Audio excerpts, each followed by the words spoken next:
Cześć, w tym filmie zabiorę Was do Fortu II Twierdzy Osowiec. Nazywany jest fortem zarzecznym, gdyż jako jedyny położony jest na północ za rzeką Biebrzą. Jest to najciekawszy fort dostępny do samodzielnego zwiedzania. Oczywiście są tutaj zakazy wstępu, ale teren nie jest ogrodzony i nie ma problemu, aby się tutaj dostać. Twierdza Osowiec nie jest do dzisiaj do końca opuszczona, te najciekawsze tereny nadal zajmuje wojsko. Fort pierwszy można zwiedzać w wycieczkach zorganizowanych, ale samo robienie zdjęć i filmowanie jest tam mocno ograniczone ze względu na przebywanie na terenie wojskowym, a właśnie fort drugi jest w całości opuszczony i zarośnięty krzakami. Twierdza została zbudowana przez Rosjan w latach 1882-1887 i co ważne, nigdy nie została zdobyta. Jej obrona w 1915 roku przeszła do historii jako atak umarłych. To właśnie tutaj, jako w jednym z nielicznych miejsc na froncie wschodnim, użyto gazu bojowego. Do ataku gazowego doszło 6 sierpnia 1915 roku. O godzinie 4 nad ranem ucichł ryk dział oblężniczych i zapanowała złowroga cisza. Wtedy właśnie Niemcy wypuścili gaz. Szeroka na 8 km, żółto-zielona mgła o silnym, przypominającym odór wybielacza zapachu zasunęła horyzont. Niosła ze sobą śmierć. Gaz, którego zdecydowali użyć się Niemcy, łącząc się z wilgocią w płucach, oczach i błonach śluzowych, zmienia się w kwas solny, który rozpuszcza ciało od środka. Jest to bardzo straszliwa śmierć w męczarniach. Łatwo się jednak przed nim obronić, wystarczy szczelna maska gazowa, której jednak obrońcy Twierdzy Osowiec nie mieli. Jeden z nielicznych ocalałych wspominał później, że wszyscy żywi, którzy stali na przedmościu, zostali zagazowani na śmierć. Trawa czerniała, wszędzie leżały opadnięte płatki kwiatów. Płatki spadały z nieba, liście na drzewach momentalnie żółkły i opadały. Sarny, myszy i ludzie padali w bolesnej agonii, dusząc się przez rozpuszczające się płuca. Ze wszystkich obrońców twierdzy atak gazowy przeżyło tylko 100. Byli niemal w stanie agonalnym. Wśród nich był porucznik Władimir Kotliński. Zebrał on ocalałych ludzi i przedstawił im plan desperackiego kontrataku. Nie mieli już przecież nic do stracenia. Kiedy Niemcy przekroczyli pierwszą linię rosyjskiej obrony, na spotkanie wybiegło im około 60 ocalałych żołnierzy. Przedstawiali ze sobą przerażający widok. Mieli poparzoną skórę, ich twarze zakrywały zakrwawione szmaty.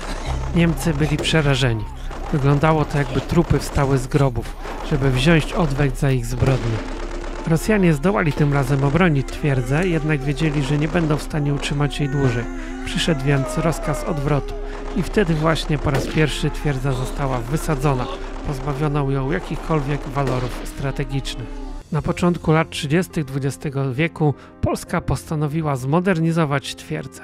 Na forcie drugim wzniesiono 5 nowych ciężkich schronów bojowych, na 2 z nich zainstalowano wysuwano-obrotowe wieże pancerne produkcji austriacko-węgierskiej, które przewieziono z twierdzy Przemyśl. W czasie kampanii wrześniowej w 1939 roku wojska niemieckie ominęły twierdzę. Pamiętając z doświadczenia z I wojny, nie zdecydowali się na frontalny szturm. 14 września twierdzę opuszczają polskie oddziały. Wyszła ona z tej kampanii bez szwanku. O ile w czasie II wojny światowej twierdza nie odegrała żadnej roli, to jednak wycofujące się oddziały niemieckie wysadziły większość fortów. Zapraszam więc na wycieczkę po forcie. Jeżeli spodobał Ci się ten film, możesz zasubskrybować kanał, dać łapkę w górę i zostawić jakiś komentarz. Dość spore gruzowisko.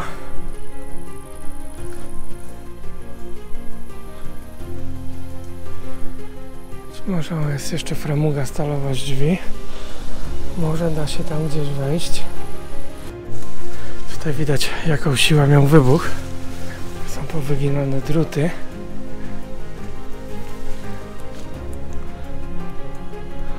Są tam schody, więc...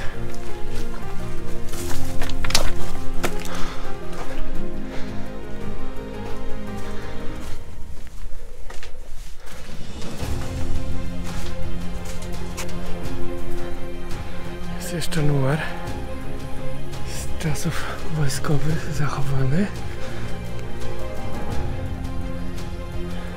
I tu stalowa framuga. Wejść tylko z tej strony.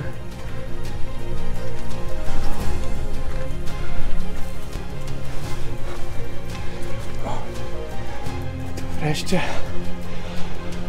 jakiś większy odcinek. Jakiś jest chłodniej. Na zewnątrz 30 stopni. Tutaj będzie 12. Jest popękane, ale... O, i to jest chyba to miejsce, tak, z którego tam wchodziłem. Są tu dwa wyjścia.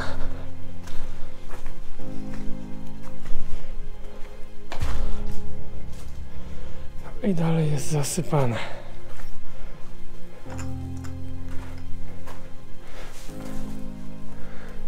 Boczne tunele zasypane.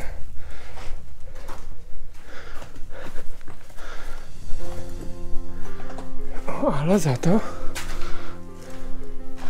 mamy tu wejście na górę. Schody. O, niestety. Też w stanie rozkładu. W zasadzie nigdzie się tam nie da puścić. Drugi poziom zawalony, no nic.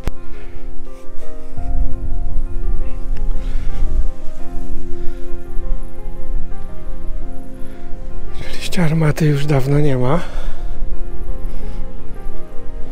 Jest jeszcze zachowana drabinka.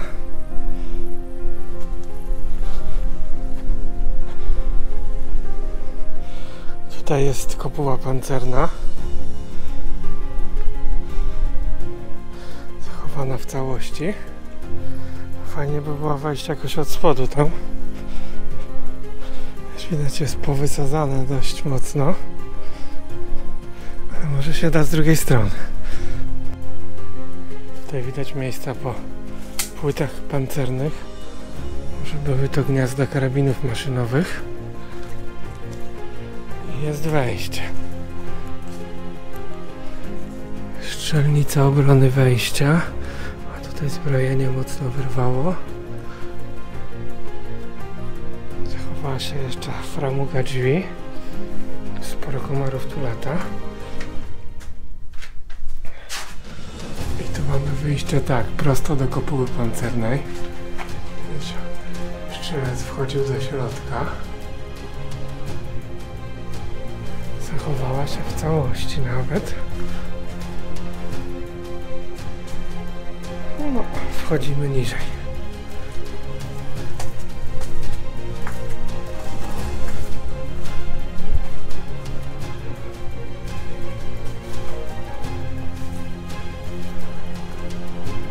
Tu wysadzone. Pewnie po prostu wejście jakieś inne.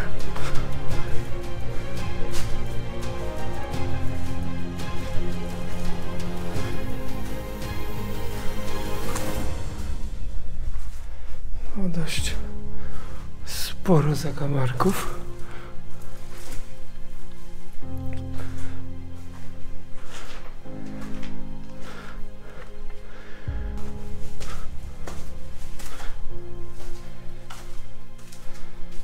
Tutaj studnia.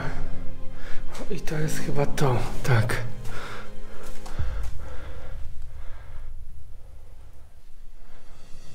I tutaj było u góry działo. Jest wyjście.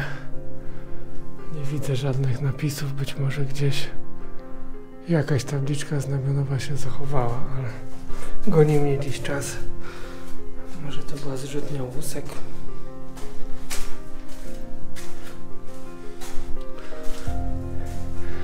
Kolejna strzelnica.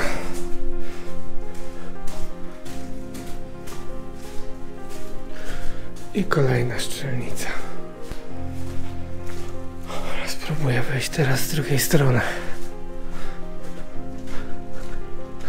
Widać światło, więc może da się wyjść. A tutaj widać strop jeszcze jest taki z kamieni.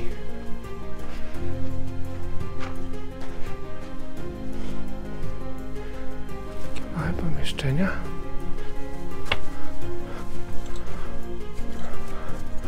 Może jakieś magazynowe, koszarowe.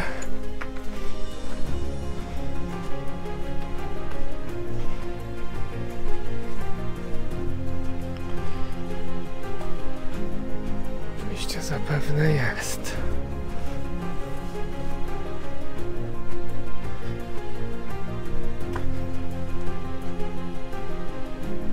Właśnie te olbrzymie bloki betonu świadczą o tym, jak duży musiał to być wybuch.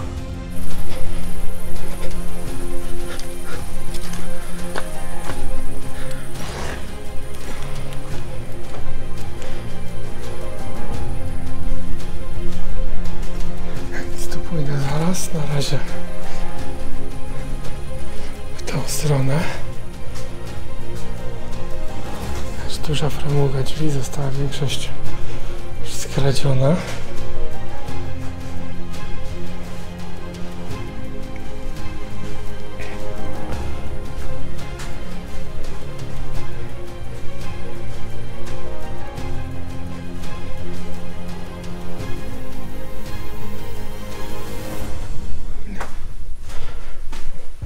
Po przejściu frontu w 1944 jeszcze przez 12 lat te forty stały puste, więc okoliczna ludność wyjęła co się tylko dało i nadawało do czegoś. Później w latach 50. twierdzę zajęło Ludowe Wojsko Polskie i jej spora część jest używana do dziś. I tu kolejna duża dziura, być może była to studnia.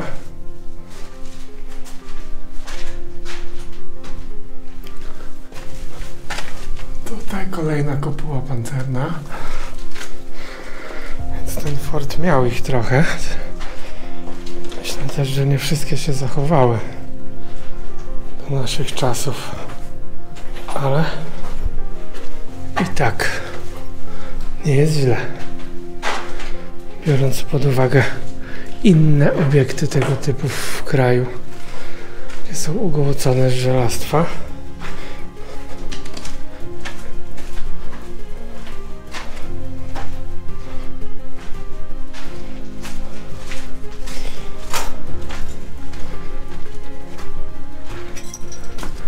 I tutaj główne wyjście.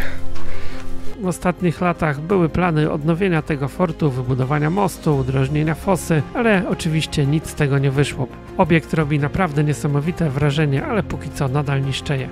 Jest tylko obsadzony dookoła z zakazami wstępu.